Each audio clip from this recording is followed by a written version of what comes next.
Hey, Tim Sykes here. It is the weekend, and I just want to go over some recent trends that I see happening, the first week of 2024.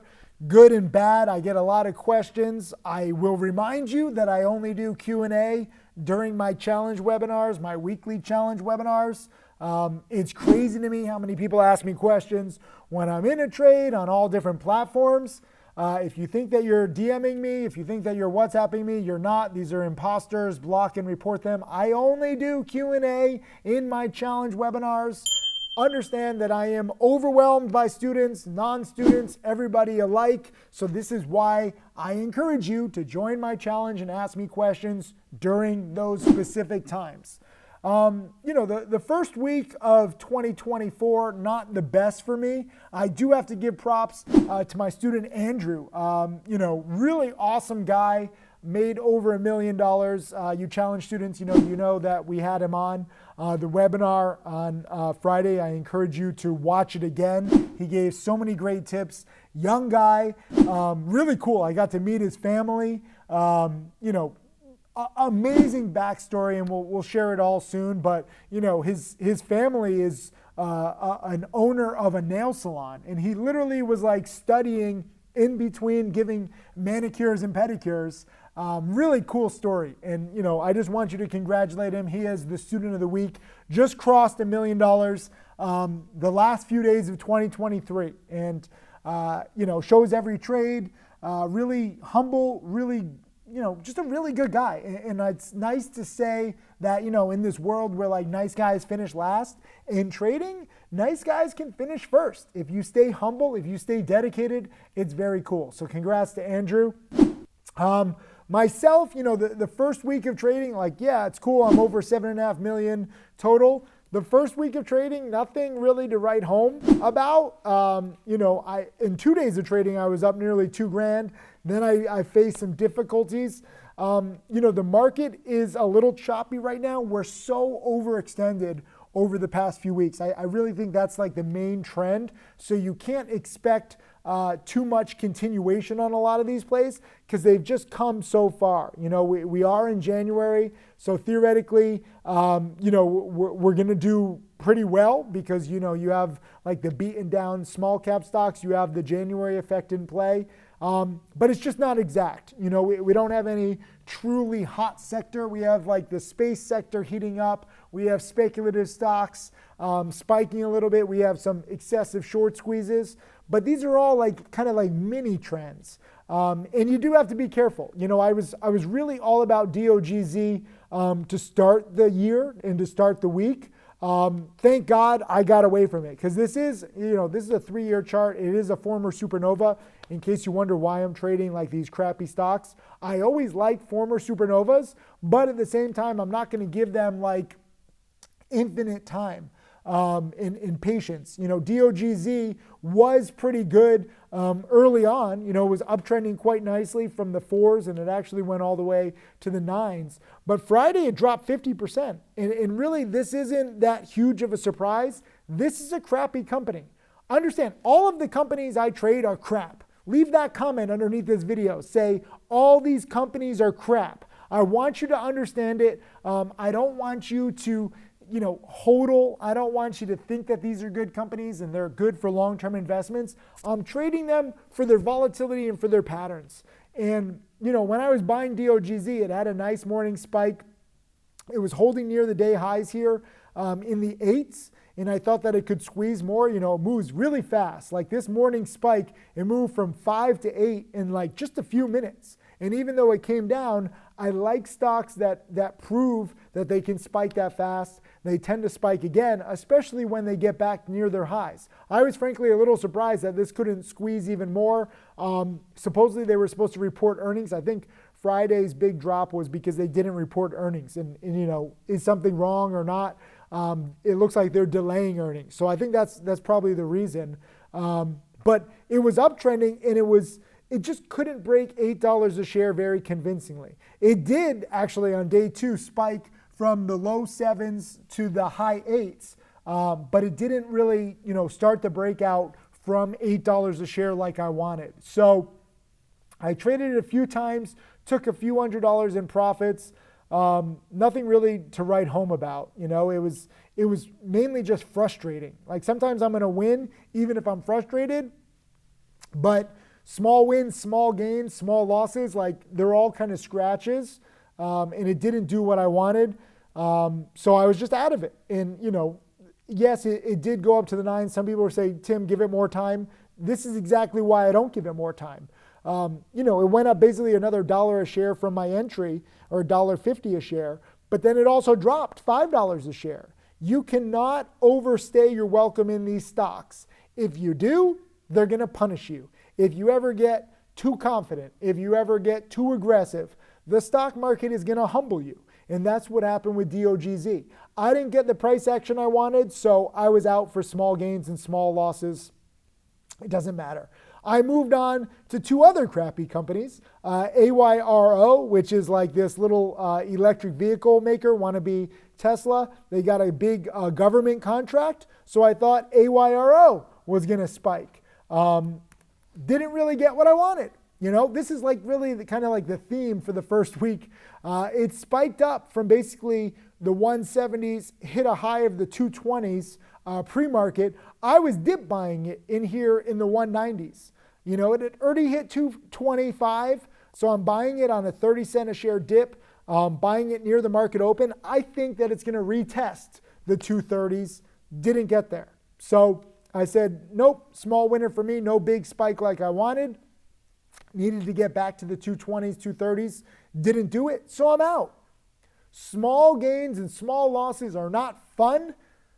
Some people say, why are you even reviewing these trades? They're scratches. Because they happen. You can't pretend that scratches don't happen. You can't pretend that you're going to be right all the time. It's okay. It's a part of trading. And it's crazy to me how many people let like a small scratch, whether I have like a $100 win or a $100 loss, they let these small scratches get to them. Like they want to give it more time. And sometimes they're rewarded for giving it more time, but I think that's an undisciplined approach. Whether or not they give it more time, they get frustrated. Like some people are like, you're buying these stocks, they're not spiking that much. This is like, and use any kind of negative word whatsoever. Like people get discouraged with their journey. They stop studying. They take a less dedicated approach to their studying when there's a play that doesn't spike as much as anybody wants. Boo-hoo.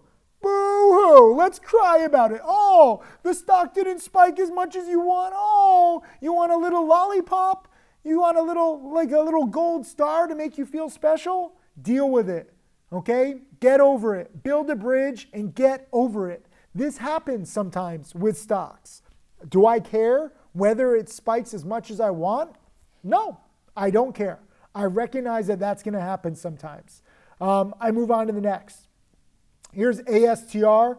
This one I bought because space stocks were spiking. SIDU is the main space spiker, spiking all the way from 4 up to 14 in one morning. Amazing job. Congrats to a lot of you who caught it. I don't like chasing. It's very scary for me to buy these stocks. And you can see, even though it went from 4 to 14, it actually went from 4 up to 14, back down to 8, and then up to 15. Like, there's massive volatility. And then even when it started respiking later in the week, it went from 6 up to 12. But before 6 to 12, it went from 6 up to 9, back to the 7s, then up. This is a lot of volatility. I'm not really great at that. But when SIDU, which is like one of the space leaders, is spiking, that means I can buy a sympathy play, okay? So I'm looking for morning spikers. I'm looking for stocks to trade breaking news. And when I get something else that I see happening, like a sympathy play, I'm going to take it. This is probably a trade that I'm most proud of on the week. It wasn't my biggest gain, but it was very low risk, low stress, and it was a go-to gimme sympathy play. I said, I'm buying this recent runner that's a space sympathy play to SIDU, which keeps spiking big and getting halted. Let's see if this can catch some fire. So while SIDU was being all scary and spiking big, I was buying ASTR. I don't remember which one of these. Was it this one? Yeah, I think it was this one. Was it on the third? Yeah. So this one had already spiked in the previous days from 130 up to 270. So nice double, but it's holding near its highs. And right here, when SIDU, let me just remind you, this was SIDU right here. SIDU had already spiked big to end December, but it's respiking here to start January. So ASTR spiked big to end December, and now it's respiking. Very same pattern, very similar action. When I bought ASTR, SIDU was halted, and this was already going full supernova. Like I said, I don't want to chase when it's up too much. ASTR was up a little bit, but not much. And so for me, I recognized that this was a sympathy play, I think, before other people did. I bought just a small position in the 230s and sold it in the 240s. Very simple sympathy play, a few $100. I didn't get too greedy. I took the single, and I was really happy with that. That's why I said, like, I'm probably most happy with this kind of trade. You don't need to take big positions. You don't need to have big stress. Sometimes these singles can really, work well. So I'm happy with that. Then we had a day of frustration, which was UP and OMGA. UP has been, just annoying me since this whole run-up. From the 3s to the 6s, really nice run-up on the 7-step framework, but on the way down, stair-step down, zero bouncing. Remember, I went actually big right here, thinking that it was going to bounce. You Challenge students know that I gave a webinar the day before saying I thought 380 support was going to hold best case, and then it would bounce off 380.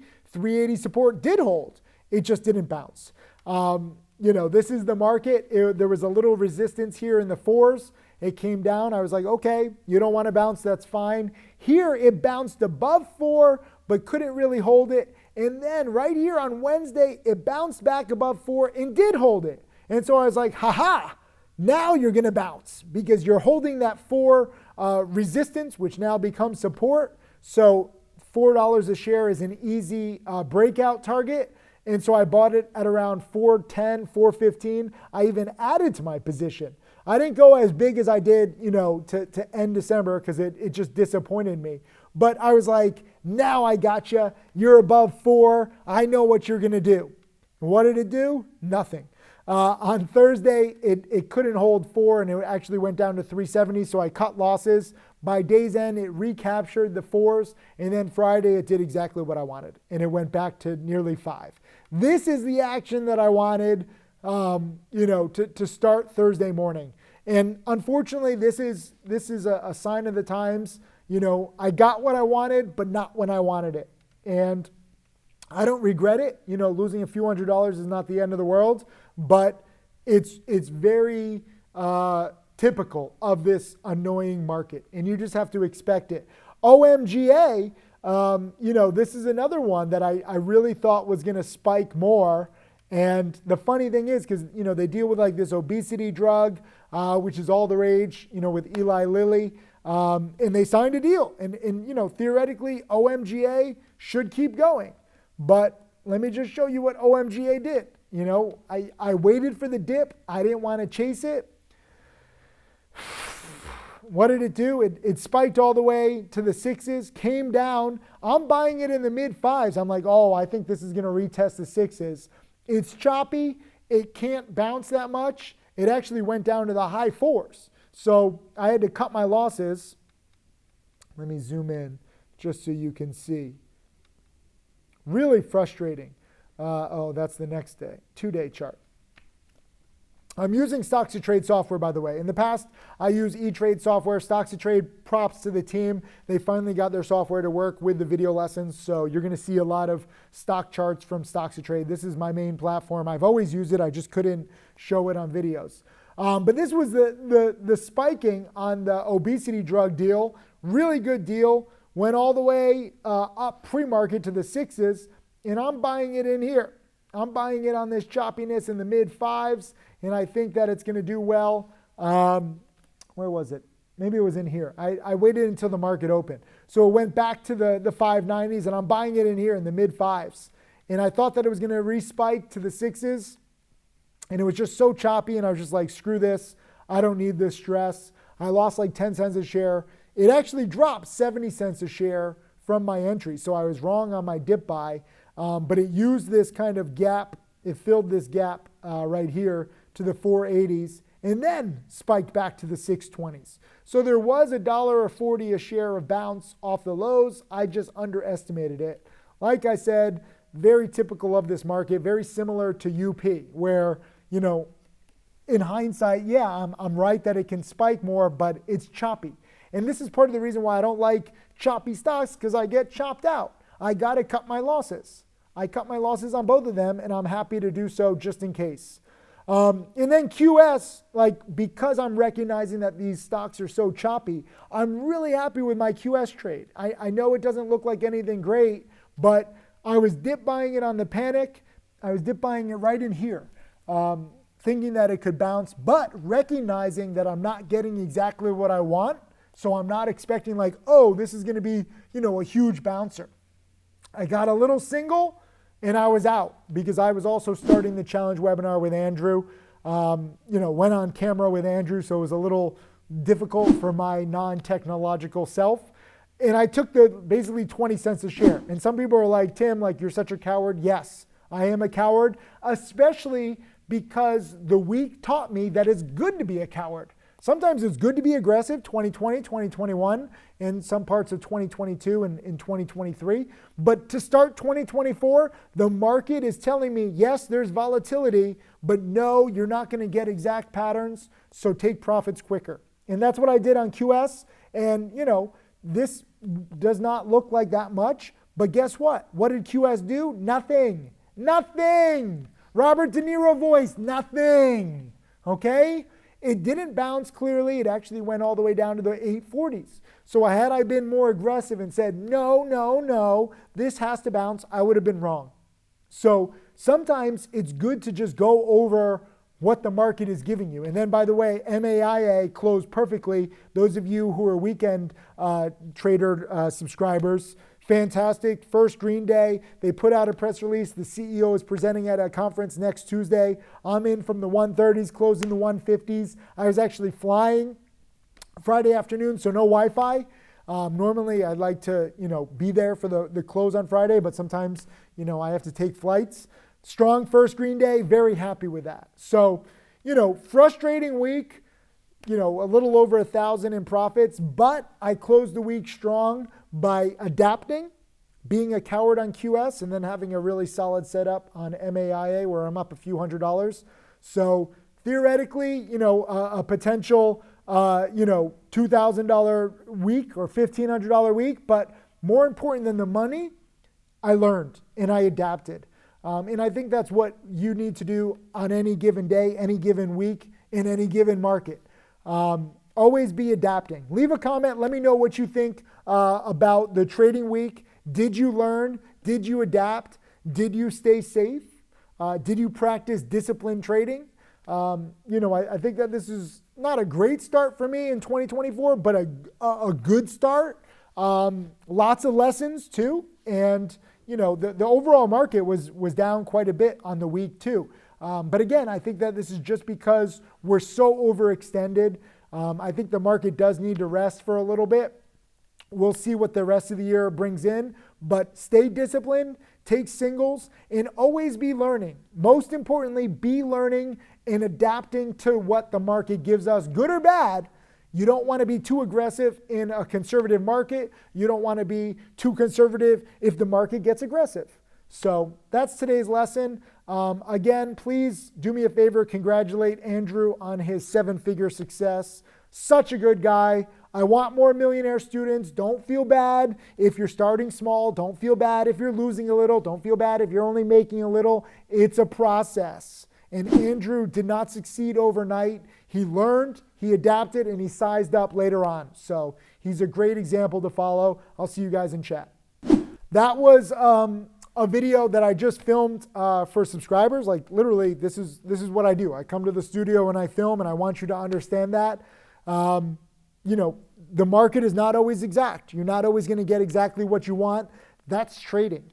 You can't cry about it. It's crazy to me how many people want it to be exact. You don't realize 90% plus of traders lose. And it's because it's not exact and they can't adapt. They can't minimize their losses. Every top student I have, every top trader I know adapts, and we become okay with small losses. It's not the end of the world. We're okay with singles when things don't go our way. It's not the end of the world. What gets to the end of the world is when you get stubborn, when you go too big, when you don't cut losses, when you want everything to be perfect. So leave a comment below. Let me know if you're willing to adapt. Let me know if you're willing to take singles. Let me know if you're willing to cut losses quickly.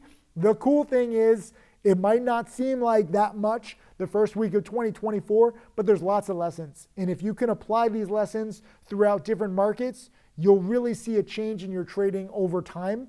You'll see a change in your happiness over time. And hopefully your stress levels too. You don't have to risk big. You don't have to be like this big trader using leverage or going all in to really make a lot in the long run. You know, there's a saying like scared money doesn't make money. Yes, it does. I've proven that. 30 plus of my millionaire students have proven that. Click the link below to get into my challenge if you want access to my live trading webinars. Several of my millionaire students, like Jack Kellogg, are now giving live trading webinars and Q&A webinars every week. It's a great time to learn. Don't delay. Start your education now. Your future self will thank you. Study hard.